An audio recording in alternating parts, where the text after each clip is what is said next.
to our video series to help you get ready for the first ACT quiz.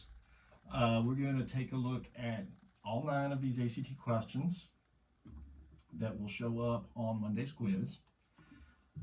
And I'm giving these to you verbatim because what I want you to do is to give me solutions. So we're dealing with problem 1 here, and in problem 1, we were told a student had several scores, and those scores were 100, 60, 80, 30, and we don't know what the 5th score was. But what we do know is that the average equals 72. So we do know that the average is a 72. Well, what we would like to do from here is we'd like to figure out how to do this. So what we want to do is we always want to pull out the information. We want to start with something that we know is true. We know that the average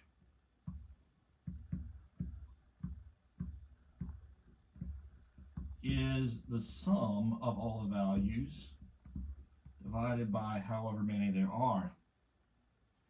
And if I was to rearrange this, I could write that the sum of all the values is equal to n times the average. So the sum of all the values is equal to n times the average value. Well, great. Let's see. We know how many scores we've got, and that's 5. The average score, we're told, is a 72. So what does that mean for the sum? Well, I know that the sum is 100 plus 60 plus 80 plus 30 plus x, and 160 make 160, 80 more makes 240, 30 more makes 270, and this is 360 when we multiply that out. So that means x equals 90. So what am I looking for on exam day? Well, I would like for you to pull out all the information that you need. That's a good first step always, to make sure that you understand what the problem is asking. So we did that here. We knew what the first 4 scores were. We didn't know what the 5th score was. We called it x.